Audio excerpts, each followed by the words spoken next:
like to call to order a special board meeting of the Frankfort Plant Board. It's Thursday, January 20th, 2025 at 5 o'clock in the community room at the FPB Administration Building. This meeting is being held in lieu of or in place of our regular scheduled board meeting, which due to some conflicts would have been Tuesday this week. So this is our regular board meeting for this month. The only difference is the agenda is fixed at a special meeting and no new items can be added or discussed that aren't on the agenda as published. So with that, Madam Secretary, call the roll. Member DeLong? Member Kuban? Here. Member Mason? Here. Member Snyder? Member Dudden Mitchell? John had a situation he's not being able to attend tonight, so but he let us know ahead of time. So with that, the first item is consider approval of the minutes for the January 21st, 2025 board meeting. Everybody should have those in front of them. Does anybody have any changes or corrections? If not, do we have a motion? So moved. We have a motion. Do we have a second? Second. We have a motion and second. All those in favor of adoption say aye. Aye. Those opposed? Minutes are adopted. Item number 2, consider accepting financial statements for the month ending January 31st, 2025. Mr. Denton. Thank you, Mr. Kuban. Good evening, board members. We are currently through 7 months of our fiscal year. So the plant board has a fiscal year starts in July, ends in June of each year. So we have financials for you through the first 7 months ending in January of 25. I'd like to quickly get in, looking at page 20. We're going to start there with the statement of revenues, expenses, and change in net position. So whenever we look at the plant board and we try to determine what do we need to charge in rates for our services that will allow us to operate, and there are 4 different principles that we look at for that. Whenever we're looking at what do we need to cover, one is your operating expenses. That is the day-to-day things to be able to provide the electric, water, and telecom service. So we have to cover those basic expenses. The next is investing in infrastructure. If you look at our assets, about 63% of our total assets is the investment in electric, water, telecom infrastructure. So you have to keep that up to deliver safe, reliable service. The next is when you have really large projects, we have to go out and issue debt for those projects. So we need to be able to make sure we can service the debt. That's the third piece. And then the fourth is to make sure that we have sufficient revenue. After those first 3 are met, we have enough cash on hand to be able to have enough for large disasters, emergencies, and also to maintain credit worthiness for the company. So I'm going to walk through the financials and those four steps. So starting, the first step we talked about was the operating expenses, needing to cover those. So looking at page 20, when you look at your total operating revenue on line 20 and all your other miscellaneous type revenue on line 315, you see that through the first 7 months we're at $66.4 million in total revenue. When you look at total operating expenses, line 50, and total general and admin expenses, line 260, that total is $58.2 million. That gives you your increase or change in net position of $8.2 million through 7 months. But the story doesn't stop there. We talked about 4 pieces. That was just piece number 1 of covering operating. The second is investing back in infrastructure. So when we flip over back and look at our statement of net position, you'll notice this is comparing year to year. It's line 45 of page 15. We mentioned we've generated 8.2, but I've looked back 24 years, and I think this is a historic number. We've invested $9.5 million in infrastructure investment in the first 7 months of this year. Looking back over 24 years, I believe the average for a whole 12 months is $10 million. So through 7 months, we've done what we usually do in 10, or in 12, I should say. So we've covered operating expense. We've invested $9.5 million in infrastructure.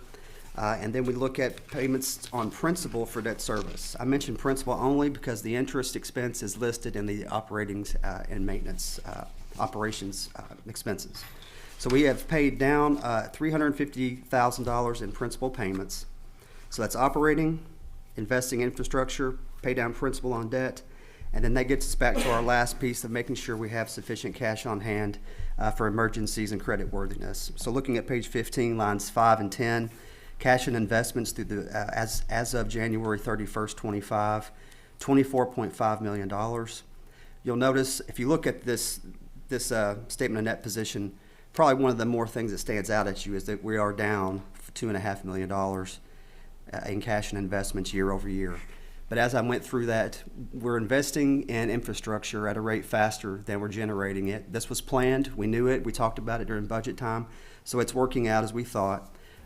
It's one thing if cash is going down and we know why and it's on purpose, which it is. It's another if it's going down and we have no control. But in this case, it's managed and we know what we're doing. So as far as through the first 7 months, we're on track. Investing in those infrastructure projects is probably our largest thing at this point. And that's a quick summary of where we are for the first 7 months. Based on where we are right now, revenues, expenditures, the weather, everything, it's an unfair question to ask, so therefore I shall ask it. Where do you think, in terms of being on track, where you thought we'd be for the year as we go into the last 5 months? How do you feel? I think we're tracking a little better than expected, which is welcome. So I think we're going to do a little better than expected. It's never good to come back to you all and say that things are not going the way we planned. So I think we're going to be on target for what we had hoped, and that's good because when we have, I think our budget this year is almost $29 million in infrastructure investment, which is for little old Frankfort, Kentucky. Yeah. That's a big lift. Anybody have any questions of David? If not, we need a motion to accept the financials. Do we have a motion? So moved. We have a motion. Do we have a second? Second. We have a motion second. All those in favor say aye. Aye. Those opposed? Financials are accepted. Thank you, sir. Next item is, and you know, John's not here tonight, and it's terrible because I know he looks forward to this. And I told Catherine, who magnanimously offered to be of assistance, but I told her Steve has begged for 2 days to conduct the public hearing. So with that, Mr. Mason, I'll turn over item 3.1 to you. Oh, okay. Well, first of all, no one can replace the voice of the planning board, which is John Snyder. Right. So, anyway, the hearing will come to order. My name is Steve Mason. I've been requested by the board to conduct this hearing. With me today are board members and staff of the Frankfort Electric and Water Plant Board. We are here to receive comments regarding changes to FPB's tariff to establish a utility bill prepaid program for FPB customers. This public hearing was advertised in accordance with the regulations for public notifications and appeared in the weekend February 9th, 2025 edition of the State Journal newspaper. To conduct this hearing in an organized fashion, we have asked that anyone wishing to comment register via email with Kathy Poe, KPOE at fewpb.com, or Kathy Lindsay, CLINDSEY at fewpb.com. Pause. The hearing will be conducted informally and voluntarily by the Frankfort Electric Water Plant Board in order to accept comments on the above item.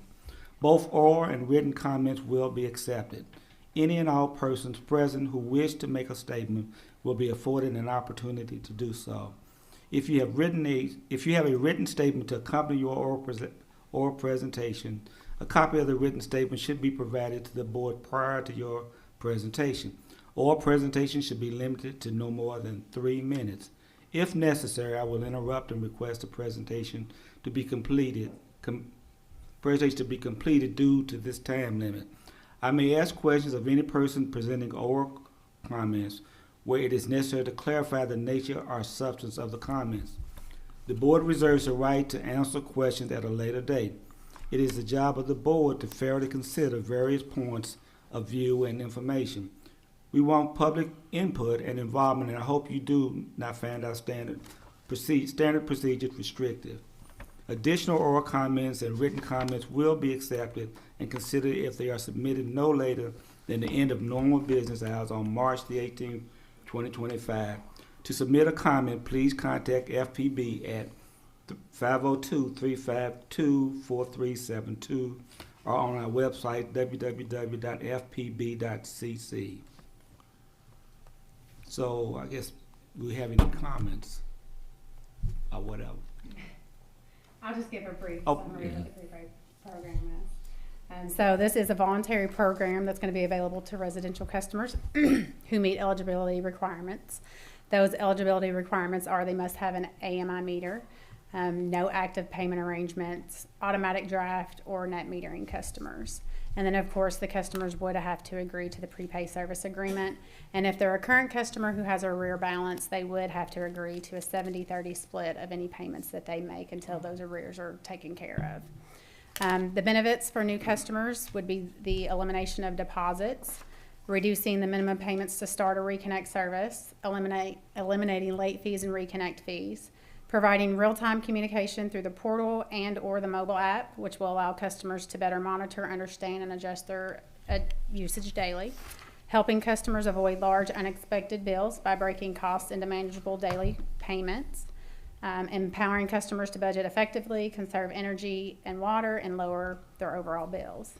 So that's the benefits for pretty well all customers, and then the benefits for new customers as well as all customers. And then for existing customers, again, we would convert their current deposits into account credits to ease enrollment, reduce minimum payment required to reconnect service. So if a customer is one of those customers that we have that they're disconnected and they would want to go on the prepay, they wouldn't have to pay their full balance. They could do the 70-30 split. Eliminating late fees and reconnect fees, and then of course the 30-70 split if they did have an arrear balance.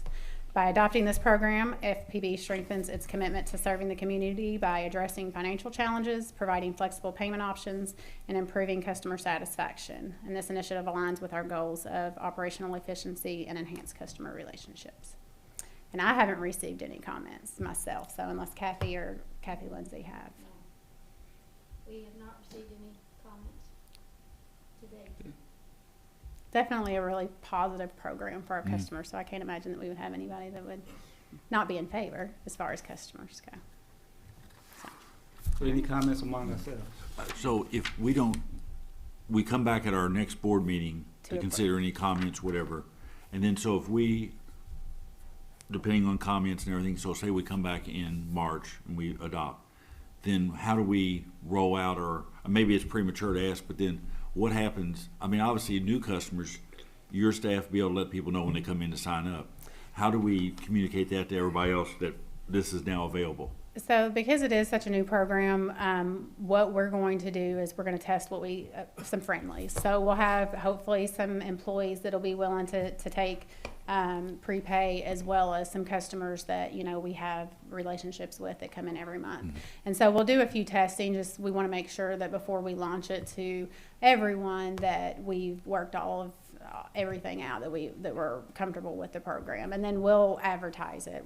I'm already working with Kathy Lindsay and her team, so that we're ready that when we can completely launch it, that we will. Any other comments? If not, do you have a motion to adjourn? Good. Motion to, was it conclude the hearing? Conclude Is or that, whatever. Close before today for comments, and then you can move to the next item. I move whatever Hans just said. Yeah. I'll second it. Okay, all in favor, say aye. Aye. Opposed? No. Thank you, sir. Next item, Ms. Poe, do we have any comments? We Written did not. comments? We had a couple of web comments, but they were both solicitation, so there's nothing from customers. And I think as the board knows, last month we talked about we had gotten a letter from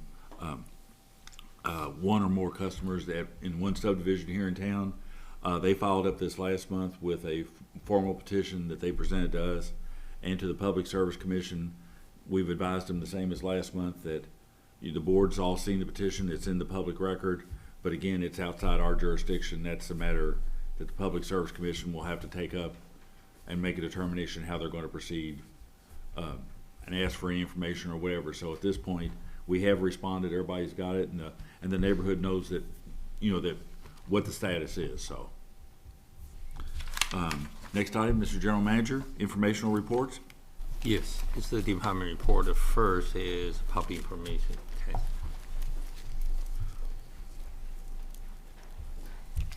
Good afternoon. Hope everybody's staying warm. It's hard. First, I just want to follow up from what April was talking about. That is something that our team is working on, some communication and educational pieces for the prepay, if that's once we get past the public hearing process. But we're starting to look at informational items we need to have prepared, FAQs and all that stuff. So, and then beyond the how-to and why, just the basic promotion of we have this available.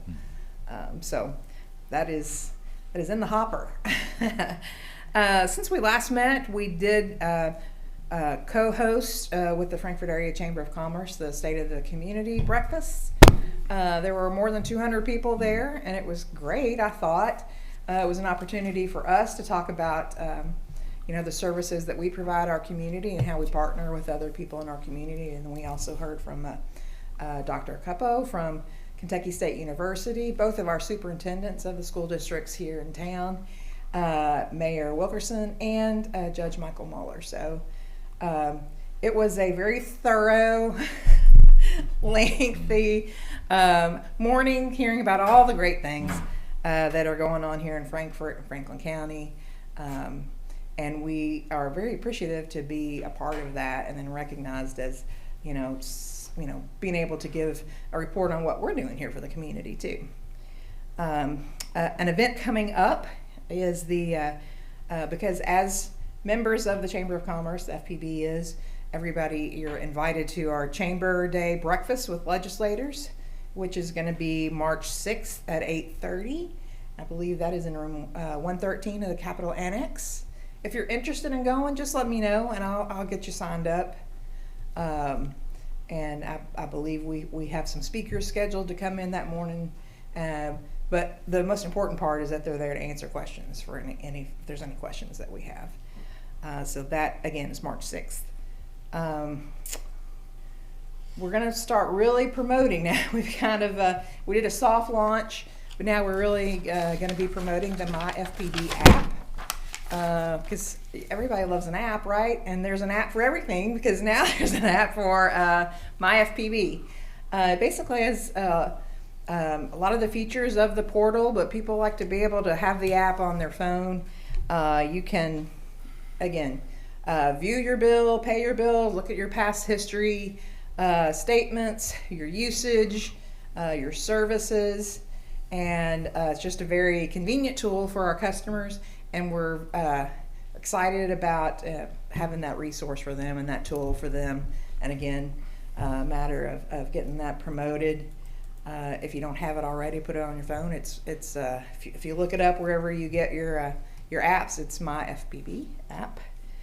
And then as far as Cable 10, again, we've just been doing what they do. They stay busy all the time. They're getting ready to start covering the district basketball tournament, which starts next week, and I believe that's several days during the week and then on the weekend. So everybody's staying busy in marketing and communications. Does anyone have any questions?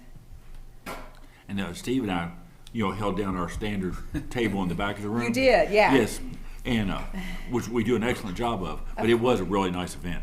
Yeah. Yeah, And it really again, was. it's grown. What was that? This is the 4th year we've done it. It's grown every year, and we expect it to be even bigger next year. And they're looking at a different venue where we can get even more people in there. So, all right, thank you. Next is our knock report.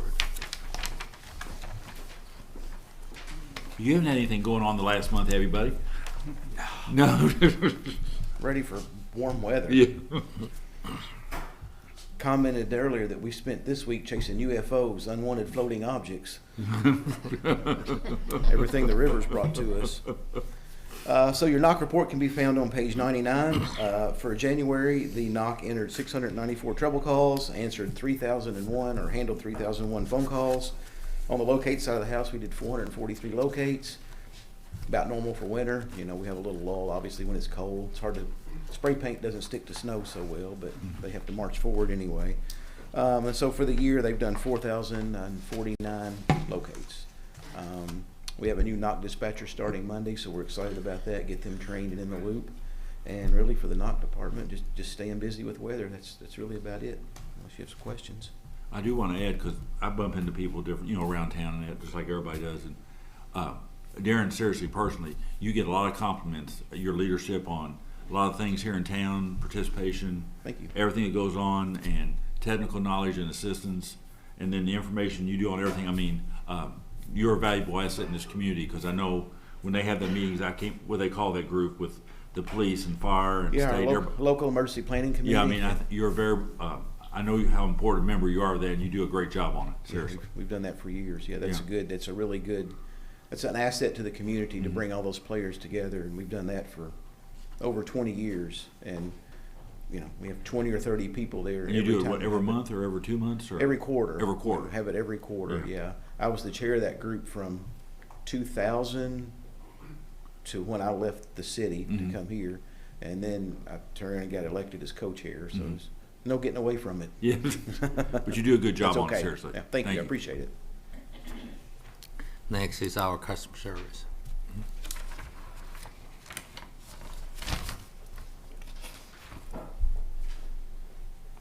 All right, back again. So you can find the customer service reports on page 101. You will see this month we changed the reports up a little bit because as I shared with you all last month, we did expect an increase in wait times because we are down 2 CSRs with the movement to supervisors and everybody getting in their new role. We did expect a little bit of an increase. And so what we wanted to show this month is that, you know, our wait times are up. We are up over the 2-minute mark. One of those was 3 minutes and 35 seconds. However, if you look at the second column next to the average wait times, you'll see that if you take out the 4 peak days that we have a month, that we're under that 2-minute mark that we usually strive for. Of course, our personal goal is we always want it under a minute, but those 4 peak days really skew that average. And those days typically circle around our non-pay disconnect. So you'll have either the day before, typically the day before and the day of non-pay. Sometimes it can be the 2 days. It just depends on how it falls in the calendar. And so we just really wanted to represent that most days we are hitting that average and below that average, but those 4 peak days really bring that average up. And we'll continue to keep an eye on it. We're working, I'm working with the new supervisors to try to convince some of our customers to use some of our self-serve options. Currently, we take a lot of payments on those peak days. We send those customers to the agent IVR through our payment system. And so we're trying to train customers that they can now go to the IVR themselves and giving them the mechanism to find where their account number is, how to get into that IVR, so that maybe on those peak days we can bring those times down. Of course, prepay is going to hopefully really help that a lot because a lot of those customers who we might be able to get on that 70-30 split for the existing customers and refund their deposits to the prepay will kind of even this out, so we won't have as many calling on those 2 peak days because we have those 2 cycle bills. It'll measure it out more throughout the month. So lots of things that we're trying to do. We're going to continue to work to bring these times down. Of course, we are in the process of hiring 2 new CSRs. It'll take us a couple of months to get them up and running, but you'll start to see these go back down to normal. Have you advertised for the new CSRs yet? We have. We've actually chosen 2 people. Okay, so you got a good yeah, you we're in got the good process response. of doing the background. We Okay, actually good. had some really good candidates. Okay. Typically, we'll bring in 6 or 7, and we might have 3 show up. I think we had 8, and we had maybe 1 that didn't show up, and all of the candidates were really great candidates. So we think we're going to get 2 solid ones out of this group. It's just a matter of getting their background information and screening back so we can get them started. So hopefully that'll be soon. But it is a lot because we do have 3 lines of service, so the training isn't something that we can just give them a week or 2 and then set them loose. It does take sometimes up to 3 to 6 months for us to get them trained well. So you may still see this, but we'll continue, like I said, we'll continue to work on getting those wait times down and doing everything we can so that when customers call, they're not having those large. So it's not like the old days of state government where you hire somebody, give them a big manual, Yeah. sit them down in front of the desk, tell them after lunch they're ready to go. I mean, we can, but I don't think they would come back after lunch. So they wouldn't last very long. They might have any questions, be happy to. All right. Thank you all. Next is telecommunication. Adam.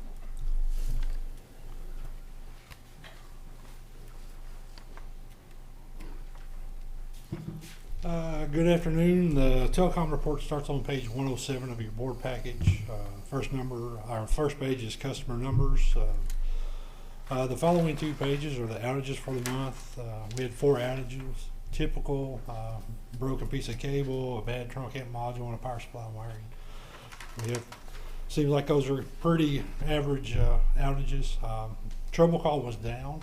Still the highest thing in that is customer education as we move people over to the new products and training on Wi-Fi and things of that nature. Next band, we're moving. The weather has definitely slowed the build process down a little bit, but we're throughout the county right now, and hopefully by next week or a week after that, we'll be activating another area out on Louisville Road, Grafenberg area. The county build, we obtained 50 more easements in the last 30 days, which is good, and we're getting make ready done by Bluegrass, KU, and AT&T, and once that, we're getting closer and closer to start that construction project. Be happy to answer any questions if the board has. If someone wants, a new customer wants next band or switch over, what's the typical wait time right now? Right now, we can get them in probably less than 2 days at most. Yeah, we got several call campaigns, so those numbers kind of go up and down depending on the numbers we get out of the call campaigns. But typically, we can take care of them within 2 days. Question? Thank you. I might mention, and in the area of transparency and confidentiality, I'll keep it very vague. But we had earlier this week I don't want to say who, but we had a competitor with a major glitch. And Adam and his team got him back up. And nothing needs to be said more, but they're a competitor. We could have just left them and said, that's your problem. But Adam got a whole lot of customers back up, not just for this area, but for a big area, just because of his team. So I think our customers, even though they're not our customers, they're residents of this community, and you all did a great job. Thanks. So, thank you. Question, John. Yeah. First, I totally agree. I thought that was a class act. My question though is, do you all know how many people we may have converted from our competitors because of next band? No, not really. You know, I mean, move just looking from- at some of the numbers, maybe it's hard to say. I mean, I don't track them that close, but I know we have customers that call and let's just say they have AT&T fiber and they're like, yeah, I want to switch to next band. Because when we get there, we see the box on the house, so we know that we've moved them back. Some of those customers, to be honest with you, are some that we lost too. Yeah. So, I mean, 500. And I'll be honest, we had some instances where we've installed next band at some customers' houses and they've moved to AT&T, and AT&T has taken our drop, which we're trying to figure out ways to address that because technically that's plant board property, and they're basically climbing the pole and disconnecting from our plant and moving it to theirs. And, we found 2 cases of that so far, but we're trying to keep an eye on that, see what we can do about it. So, but yeah, I think we have took some of the customers back. Some of those customers might have been ours under coax years ago because AT&T, truthfully didn't have an offering in this town that would compete with even cable modem. So I think, some of them we're getting back and some might be some new ones. So. When you find that instance with the AT&T taking our drop, what do you all do? A lot of times we're doing installing at the next house and we'll look over and see it. So we really can't say anything to the homeowner because, if it's connected to their house, it's their property, the box is. We're keeping track and trying to figure out the best way to handle it. I mean, part of me wants to go up there and cut our drop down, but I don't think that's the best thing to do either. So it just depends because technically that's not our customer anymore. So I can't go knock on their door and say, hey, y'all stole our drop. It's more of an issue with AT&T versus that customer. Yeah, because the customer had nothing to do with making Exactly. the decision. They probably don't even know that it happened. Like I said, we've only found 2, but there is 2 instances that it has happened. So we'll just keep familiar with the term drop. I'm sorry, that is basically from the pole to the house. Oh. So once you connect, so once we mount a box to the house, that's considered customer's property. So if AT&T wants to do that, back when we did telephone conversions, AT&T had their box because we weren't in a telephone business. And so instead of moving their box, we set a friendly box. That was a common point. So anything that's, and Hank, you can correct me, but I think anything that's mounted on a customer's home is considered their property, just like a meter base and things of that nature. But the actual drop from the pole to the house is our property. And that was the issue, is AT&T took our drop from our plant, unhooked it, and moved it to their plant. So, Where they should run a secondary one? yes, they should have run a drop from their plant into the house. So they save cable wire Okay, well, fiber. And some Fiber. labor and some time. and time, yeah. Yeah. I mean, wouldn't it, in essence, that's like you know, they basically rented our property without paying us. Yeah, And and- can we give them a bill for that? We probably could. I don't know if they pay. The other thing is, and to be honest with you, a lot of AT&T workers are contractors too. And so AT&T might not be totally aware that's going on, and it's a contractor who's getting paid by the job. And so he's like, hey, I can cut an hour out, get paid the same, and just by doing this, And still Probably bill for, never mate- get and caught. bill for materials and everything else, and, so. yeah. So outside of that, if for some reason that customer wanted to come back to us, we just want to keep a record of it, because then we don't want AT&T going, hey, you're stealing our drop. Right. It's like, well, nope, that was Yeah. actually, okay. And that's kind of what we're doing at this point, just It seems like that's a fair keeping score. line to draw. Yeah.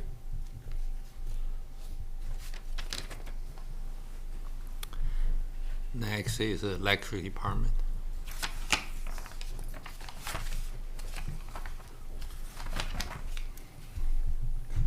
Good evening. The electric report will start on page 111 with our SAIDI numbers is at 39.016. Page 112 will show you our pie charts with the different percentages for each kind of outage we did have. Page 113 breaks those percentages down to actual counts.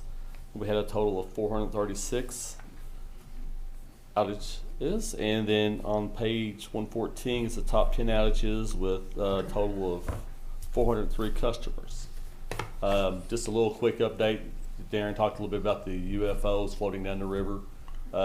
We did not have any, knock on wood yet, we didn't have any electrical outages due to the flood. We did lose a transmission pole down by the river, so there was no electric out for it. We did find it and had to isolate the section of line to keep from anything from happening. So once the river goes down, then we get to go back and figure out how we're going to replace things like that. We did end up pulling about 8 or 9 meters from flooding. So other than that, it was a very easy. So when you say pull meter from flooding, what's that?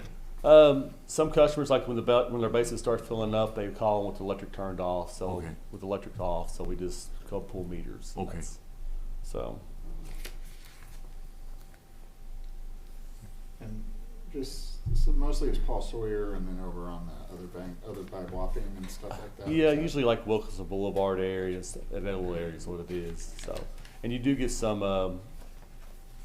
water down. A couple areas it backs up from other things. It's not actually the river, but it's where water doesn't go down in the middle of Logan Street and some places like that. Not Logan, but back over in that area is a couple of little ravines. Water gets spilt up in there. So, Thanks. thank you.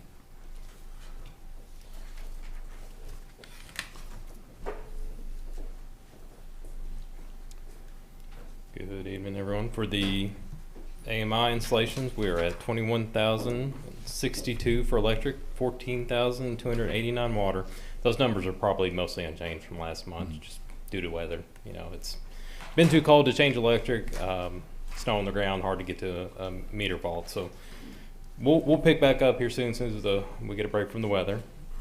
For the SEPA report, begins on page 115 of your board package. For the month of December, our total SEPA bill was $82,285, just right along with normal. Our net payment for SEPA, $161,500 for a profit to the plant board of $79,215. And back on page 115, you can see that brings us to our calendar year total through December of 2024, net benefit to the board of $1,162,882. So not our very best year, but a really good year for SEPA. How'd that square, David, with what you hoped? Yeah, on an annual basis, we'll go around $1.5 million Okay. benefits. So, I mean, we're not far off. It definitely helps offset Mhm. wholesale power costs.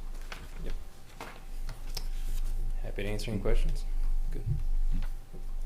Mr. Chairman, next is the KYMEA. I really don't have any new information. We did have a regular board meeting.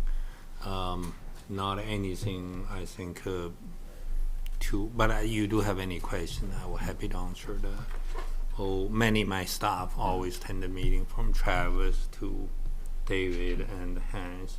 We all go to the regular meeting, but any update they can add on to, but if you have a particular any question, I will happy to answer. Okay. For next is safety. Tyler. Good evening. The safety report's on 119, pages 119 and 120. We didn't have any OSHA recordables for the month of January. And we have one vehicle accident. It was a water department vehicle. They were pulling into a parking lot. Car didn't stop or see it and hit it. So, but our trailer was fine. So, And nobody hurt, I mean, everything was. hurt. No, good. everybody was okay. So we do have CPR class coming up, March 3rd through the 7th, 2 classes each day, starting at 7 and then starting at noon each day. So if you want to attend, just let me know. That's all I got. Thank you. Next is water distribution.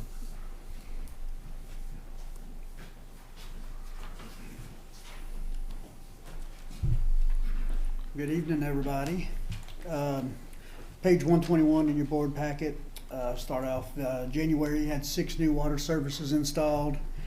Page 122 covers, we had 10 water main breaks. Page 123 covers, of those 10 water main breaks, 6 of those we did have to issue an outage boil water for proper repair to get that back up and going. Also touched last month about, we took some precautionary measures with the cold weather. We had planned on a pickup in trouble calls, so I just have those numbers for you. We did field 76 calls after hours last month. Normal, somewhere around 30, 35, 40 is more typical. So pretty much we did double the calls during that 3-week cold spell. And actually the snow, I think we had about 21 consecutive days of snow. That does help us. It helps insulate the vault, helps insulate the ground. If a lid's cracked or something, it will not allow the wind to blow, get down there. So even though it was cold and snow on the ground, it actually does somewhat help us with having extra trouble calls. Pretty much that's it in a nutshell. We did start the very end of January. We did kind of break ground, get started on the Midway project. You've heard a lot about that. So we've roughly got up to this date with the bad weather, we've still got approximately 3,000 foot of pipe installed. We got 2 crews out there working on each end, so that's just a little extra pickup on what we got going on. So, any other questions? I'll be glad to answer. I've noticed the pipe along the road there. There's just a little bit out there. Yeah, there's a little bit. Yeah, a lot of blue pipe down there Yeah. by right by Midway. So, the sewer plant there is kind of our holding yard where it's a good neutral site. We've been meeting the truck drivers out there, unloading the pipes, stocking it there without having to bring it to our shop, then load it up, take it back. So it's been a good neutral site to stock it. So we get so many feet in the ground, we'll get another truck delivered, unload it, and then just kind of have a revolving door of install and replenish. So other than that, that's pretty much it. All right, thank y'all. Thank you. Next is the water treatment plant, Brandon Power.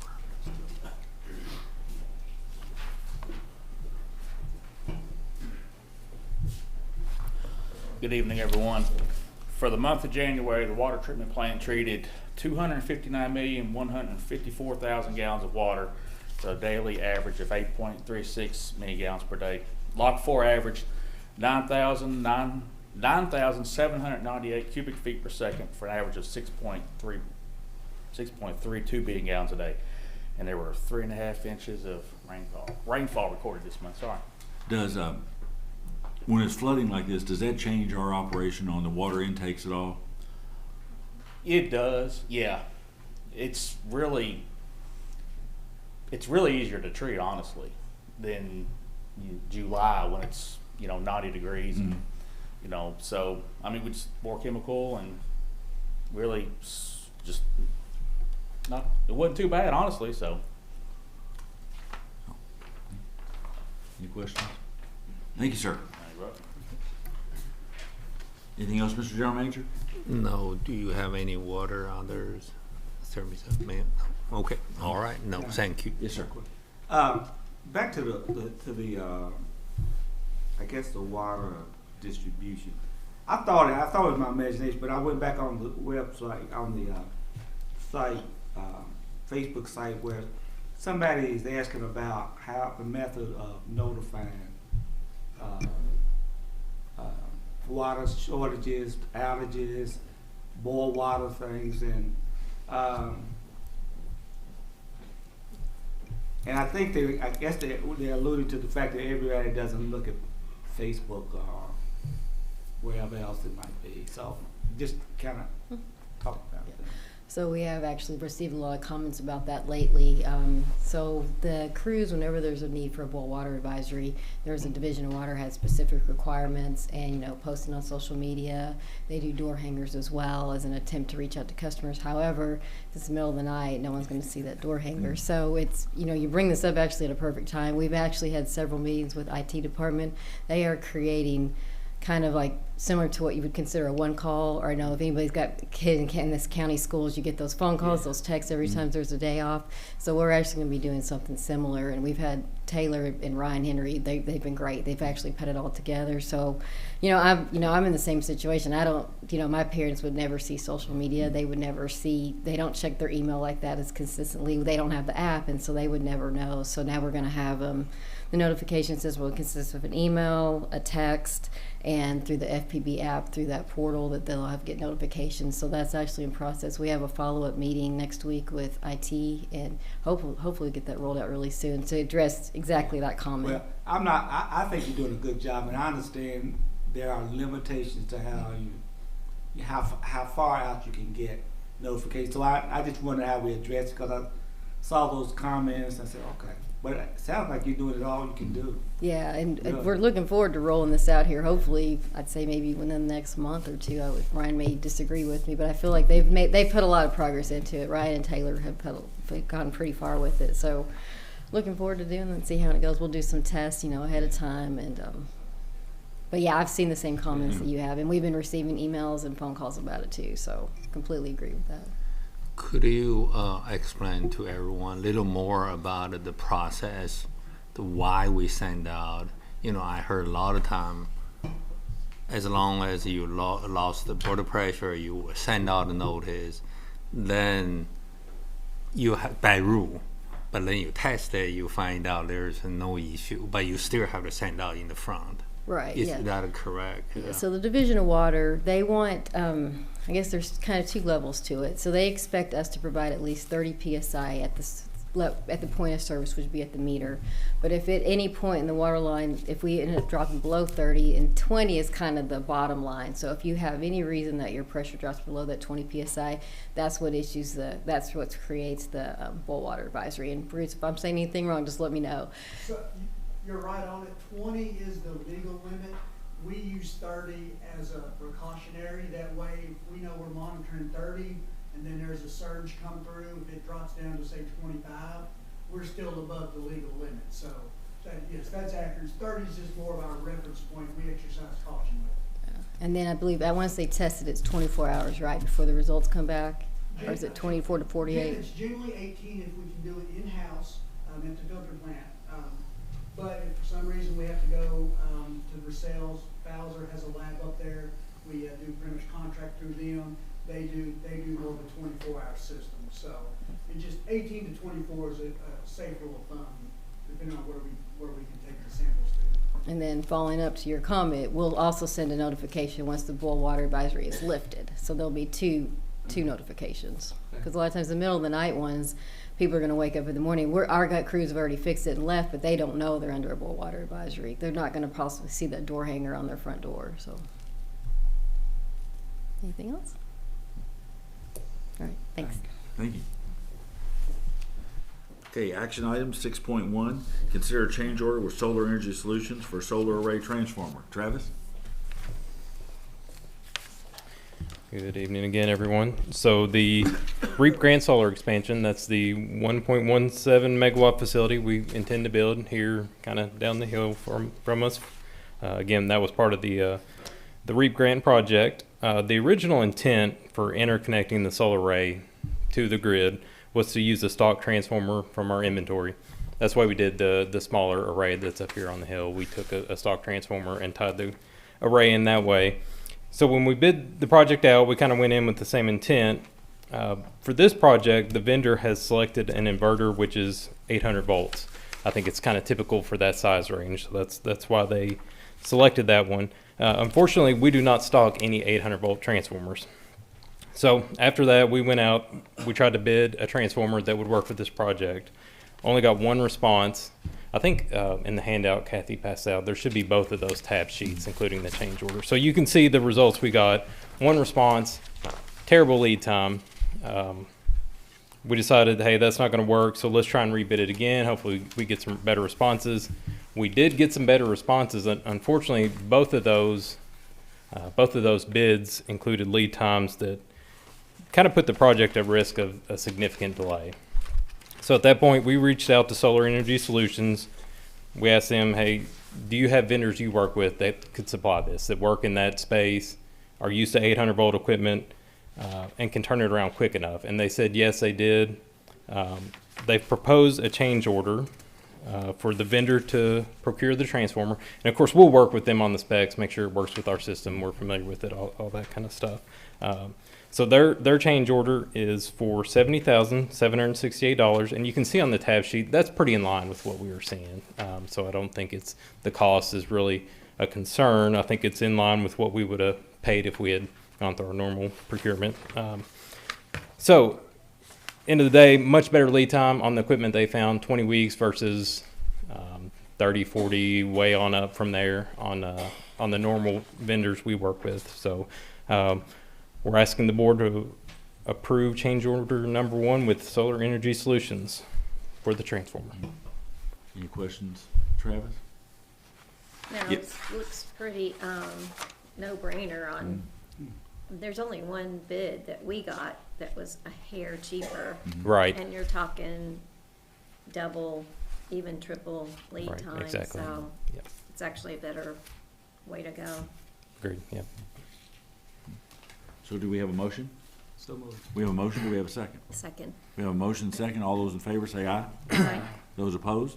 Motion's approved. Next one, Travis, you want to give us an update on the project? Yeah, so originally this one was, I intended this at one point to be an information item just to kind of give the board an update on the progress, which I will do. As you're well aware of, obviously the ground conditions have not been great for field work, but they have been out there a little bit. They have started their geotechnical work, so they need to see what's below ground to design the racking. That has been done. They're waiting the final report to finish kind of the grading plan and the final site layout with the racking and all that good stuff. So those things are moving along. I talked to Solar Energy Solutions. They feel good about the modules, the panels themselves, the inverters, all the electrical. They feel pretty good on lead times and availability. Their only concern at this point with material procurement is the racking itself. I think some of the steel tariffs have kind of thrown a wrench into things a little bit. So they're working through that. They don't foresee any issue to the plant board at this time. I think they're seeing it as their issue at this time. So they're working through that. The other reason I left it as an action item, with all the changes with the federal funding, just wanted to make sure that kind of everybody was still in lockstep on how we're going to proceed. I've talked to Hans and Jason a little bit about, kind of the changes with all the federal funding. I'm sure everybody's seen the news and kind of knows everything's haywire. I think I can safely say our opinion is, we have an agreement with the USDA. We have an agreement with the vendor. We're going to proceed as planned unless there's a definitive directive to stop. Have we gotten any communication whatsoever from USDA at this point? We have not had any communication with them, no. There are some other federal agencies we were communicating with on like a FEMA claim, for instance. That one's radio silent as well. Jason, I think you added a little color to that during our conversation. I think you maybe know some backstory that we didn't know. My understanding is the USDA has been told they're not allowed to communicate with anyone unless you call them. They can't email. If you email them, they can't email you back. It's been a complete freeze. They can or cannot? They cannot. It's been a complete freeze. So this was a week ago, but this has been the last few weeks. My understanding, the only way they can communicate to you is if you physically call them and they happen to answer the phone, they are now able to communicate with you. So it's a very awkward situation. I'm hoping the next few weeks things will start to shake loose a little bit. Now, this is a reimbursement grant, right? It's a reimbursement grant. Which So we've not had anything, we have not, Travis or Hans, we have not had the need to, or the occasion to submit to them anything to reimburse, that we've fronted the money to pay us for, correct? Not that I'm aware of. I've not seen any invoices or anything come in, but, I mean, when would be the first time that we would, in the course of the grant, with the fact that we've got a grant award, you know, it's been announced, you know, everything's there. When would be the first time in the normal course of this grant that we would have the necessity to submit to them something and saying, we have spent X and we'd like our X percent of it? It's at the complete end of the project. Totally at the end. So once the vendor has been fully paid, they've invoiced us, we have proof of invoices, we have, I think it's 60-day operation. Yeah, I think they want to see it producing. Maybe 30. Yeah. But yeah, they right. have to see it producing power, which means that's why we want to definitely get this transformer in, because, I mean, my biggest concern, frankly, isn't the USDA grant. It's the ITC tax credit. Like, Okay. we're expecting 40% from that. Mhm. And if there's going to be something, in my opinion, if there's going to be, they're coming down really hard on the Infrastructure Act. And if there's one part of the Infrastructure Act they could come down on fairly easily, would be the expansion of the tax credit to nonprofits. So I want to get this in the ground. I want to get this finalized so we can make sure we get the tax credits locked down, because between the 50% grant and the 40% tax credit, that's really what allows us to drive this very low rate coming off the Right. system. So I just want to make sure we get that locked down. So when we were talking about the transformer, that's why we wanted to really push forward for it, because you have to have that in place too before you get the tax credit, is my understanding too. So we have to be done to get all this stuff on the back end. So I think as quickly as we can move forward, that's what we need to do. So, I mean, we could be, in theory, at the end of the project completed, having fronted the full amount. We submit the invoice and then get notice there's an issue. So what I've been told by people who know a lot more about this than I is that the Constitution requires that the federal government meet its obligations, contractual obligations. So if we have a contract with the federal government, so if they say no, that becomes a constitutional issue. And But I think there's thousands of similar grants 80,000 other Infrastructure Act projects, so. are underway, There or is in, There's a very long line of people, and I mean, we were talking about projects that are some are billion-dollar projects, so I mean, there's a lot. So I think the biggest thing is just kind of keep moving forward. We have a good faith agreement with the federal government, good faith agreement with our vendor. We don't want to be the one the vendor comes to us saying, you're out of line with the agreement, because, you know, so we but just need to keep we've moving got forward. no stop work order, nothing to say cease, halt. That's slow correct. up. We have not. Yeah. Hans, what's, kind of talking with Jason, with Travis, I kind of think, you know, we have a contract that, you know, we have obligations under it. No one has said, you know, don't proceed, stop, you know, nobody said, stop work. If you kind of think about, you know, who's going to breach, who's going to be in breach of if you just look at it as any other contract, if we stop, you know, moving forward with it, then we're going to be the ones in breach of it, and that's what you want to avoid. It's a different. well, let me ask this, have it not been, obviously, there's a lot of discussion, a lot of things going on at the national level. Sure. Had it not been for that activity going on, if this had been during a normal year, and we were been at the same spot in time, would we have any concern or hesitancy that we're not hearing anything, or we would just be going on with business as usual? I think it would be business as usual, pretty much, as far as the grants and you know, you would just work pursuant to the terms of your agreement, which, you know, you get you complete whatever, you know, have a transformer in place, have, you know, 60 days of production, and that's our obligation. That triggers their obligation to. I mean, we've got two other projects, the Home Street project, which involves federal funds, that is coming through KYTC, and the broadband that Adam talked about, that is federal funds coming through the State Office of Broadband. And we're proceeding on with those, assuming there's no issues, correct? I don't know, I don't know if we're. I mean, we've not heard anything from state transportation or the finance cabinet that we should stop doing any work, correct? I've not had any contact Right. with any agency that says, you know, you need to stop. I don't know what Adam or Travis or Yeah. anyone's receiving. Yeah, it appears that Home Street is going to keep progressing at this time. I don't know that anything definitive has been put out, but kind of reading between the lines, I think they intend to move forward at this time. Yeah. And to answer your question, with this USDA grant, almost all the heavy lifting's on the front end. Mm-hmm. It's getting the grant together, it's jumping through environmental and all that kind of stuff, which we've already done. From all the people I've worked with and I've seen, the back end is normally very streamlined. Mhm. You've already got all the duct works done on the front end, and then you just do the project, show that you've completed the project, and very quickly it gets wrapped up on the back end. That's typical. So we will see how this goes. But there's no periodic interim payments. It's all 100% reimbursed at the end when you flip the switch and everything's running. Almost all projects are that way. There have Mhm. been a few projects where I helped a client negotiate because they wanted a phase 1, phase 2 Right. specifically because of conditions on site or something, and they were like, well, we'll have a year delay, can you please pay us? And they can make that on a case-by-case basis, but I don't think there's any plan for us to have a phased approach. We're just trying to get it all done at once, Yep. so. Any board members have any questions or anything? And unless we hear something or get some notice, I mean, that would raise concern, just continue, we're proceeding with these various projects as if that everything's in place. That would, if that's, you know, management and the boards Mhm. I think if you say, well, we're just gonna stop work now, then we would be the ones that breach the agreement and say, well, you're not entitled to pay anyway. Right. Because you stopped, you know, Mhm.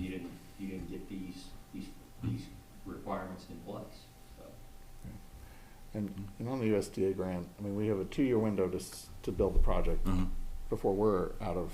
Right. And then we have a 1-year potential extension, which normally is very easy, but once again, we Right. don't know if this administration. But then on top of it, then the ITC tax credit. So I really think time is not on our side. Right. We just need to get this in Right. as quickly if we want to make sure we give ourselves the best chance to Right. get everything we've been promised or Okay. we've signed for.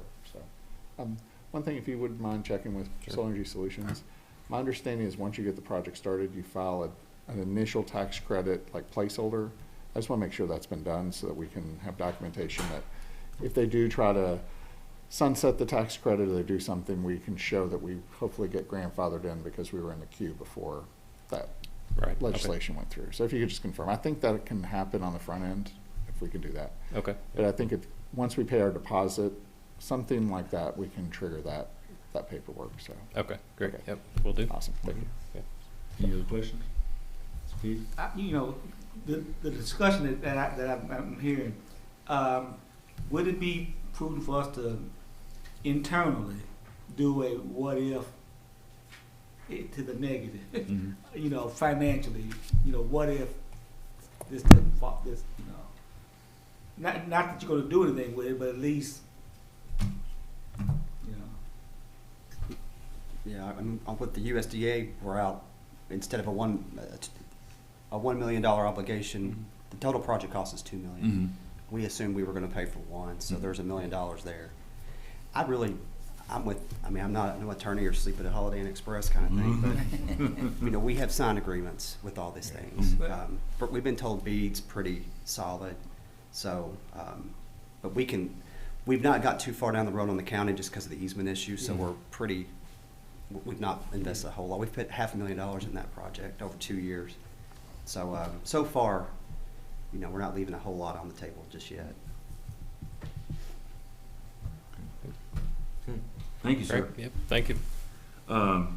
Next one, number 6.3, consider approval of professional service contract with Power Systems Engineering, PSE, for ARC FM Fiber Manager X1 implementation. Mike? Good evening. So just a little backstory on this. what Telecom uses, the software is called Fiber Manager. It's used through Esri's ArcMap. And what it does is it gives us connectivity of our fiber cables from all the way, say, Peaks Mill, all the way back to our head end. And if there's a fault, we can basically type in, 6,000 feet from this point, it'll tell us where it's at, or just give us the route. If you had to do that manually, it could take, it could take an hour to sit there and go through it. So this saves a lot of time, and it is a pretty neat software. So like I mentioned, what we use now is ArcFM 10, and that's based upon the Esri platform, and they plan on discontinuing ArcMap March of 26. Their solution is Arc Pro. I think Electric and Water's been using that for quite some time now. So we're having to switch over to Arc Pro, and that'll force us into ArcFM 11. Stand corrected. I said X11. Yeah. They call my it Roman numerals. They call it that as well. Yeah. Yep. But to do that, it's going to require our database to be converted to the newer format. So knowing this, we researched other fiber optic mapping software programs over the past few years and decided our best and cheapest option is to stick with what we have with the Fiber Manager. So in December, we solicited an RFQ to 6 firms requesting qualifications for migrating Telecom's fiber and coax GIS database into the Arc Fiber Manager 11 platform. PSE was the only one that responded. Let's see. Over the past several weeks, PSE has evaluated our data and developed a scope of work for the data migration with a total of $64,500, which is $35,000 under budget, so that's a good thing. They're hoping to have this completed in 6 months. Any questions? This doesn't impact our customers or anything like that No. during the migration? No. Yep. Do we have a motion? So moved. We have a motion. Do we have a second? Second. We have a motion and second. All those in favor say aye. Aye. Those opposed? Approved. Thank you, sir. Thank you. Consider award of RFP 2024-9 Business Continuity and Disaster Recovery to Volta, Inc. Jennifer? Good evening. This RFP was sent out in response to the IT department being awarded a grant from the Kentucky Department of, or Kentucky Office of Homeland Security. It's for business continuity and disaster recovery. It's 100% funded grant, no matching. That was approved and accepted by the board in July. So this RFP was put together and sent out. We got 4 responses, and Volta was the best response, and it's under the award amount. So it would be 100% funded. Have we ever used Volta or know anybody that We uses do them? use them, Okay. yes. They have I don't know if they're completely local. They have an office in Frankfurt, Okay. but we do use them, Okay. the IT department. Any questions for Jennifer? And was Volta, we don't have all the criteria listed, but were they the cheapest? Yeah, probably can help that. Oh, yeah. People just come out from doors. You know, have you noticed that? No, they weren't the lowest price, but they matched the criteria that was outlined in the RFP the best. And so, and then coming in under the budget number that we kind of had with the grant as well, excuse me, that was, the choice that we kind of made and preferred. And like Jennifer had said, they'd worked with other entities like LFUCG, and they had done very similar projects with entities like that. And Jennifer mentioned they're local here. You may know them as DMD. They had kind of rebranded as Volta, so you may not be familiar with the new name, but they were down on Steel Street, adjacent to where our knock is, and in that area they'd had a presence down there for a long time. But yeah. Okay. Any other questions? Thank you. Thanks. Okay. Do we have a motion? So moved. We have a motion. Do we have a second? Second. We have a motion second. All those in favor say aye. Aye. Those opposed? Contracts awarded. Thank you, Jennifer. Number 6.5, consider approval for GRW engineers to perform a water treatment plant capacity study and the preliminary engineering related to replacement of the tube settlers in the amount of $27,690. Well, Ms. Duddy, you're back. I'm back. So we are requesting a 2-part study to be performed for the water treatment plant. So the first part of the study would be a plant capacity study, and this study will evaluate each step in the process, determine the hydraulic capacity at that step, and provide information for what type of improvements that would be needed if we needed to increase the capacity in that particular step. So some of them are rated, you know, right there at or below the 18 MGD, but then there's other steps that are rated higher than the 18 MGD. So we'll just kind of put all that together so we can kind of prepare for future needs and as we grow in the future. The second part of the study is the tube settlers and troughs are in need of replacement. There's a couple of options that are going to be analyzed. So this report will do a full analysis of those two options and then provide actual cost for construction so that when we plan for next year, we're going to have full design services and construction budgeted for next fiscal year. We'll have the information that can provide us the decision on which direction to go. So we did send a request for cost to the 5 engineering firms that are pre-qualified to perform water treatment work. GRW did submit the lowest cost at $27,690, and we did budget $35,000 for this project. So we're just requesting award, and I'll be getting those contracts. So all of the pre-qualified engineering firms have now signed our MSA that Hans developed. So I'll get those to you for signature, and so that'll be our official contract with them. Happy to answer any questions. If not, do we have a motion? So moved. We have a motion, do we have a second? Second. We have a motion second, all those in favor say aye. Aye. Those opposed? Contracts awarded, thank you.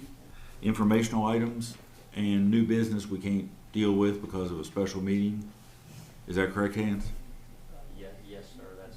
We don't have anything listed under that, so. That's correct. Okay. Next, Mr. Mason, if I could turn to you for 8.1. Mr. Chairman, I request permission to call a closed session pursuant to KRS 61.810 1C to discuss pending or proposed litigation regarding a contract matter, insurance matter, administrative agency matter, a declaratory judgment regarding the property, and an MDL matter. KRS 61.810 1B for deliberation on the future acquisition of a specific piece of real property since publicly would likely affect its value. And KRS 61.810 1N to select a successful bidder for the award of a local contract. We have a motion, do we have a second? Second. We have a motion second, all those in favor of going into closed session pursuant to the motion say aye. Aye. Those opposed? We're going into closed session, we'll reconvene here.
I need a motion to come out of closed session. I make a motion, Mr. Chairman, and no action was taken. Well, we have a motion to come out closed. Do we have a second? Second. We have a motion second. All those in favor of coming out closed session, say aye. Aye. Those opposed?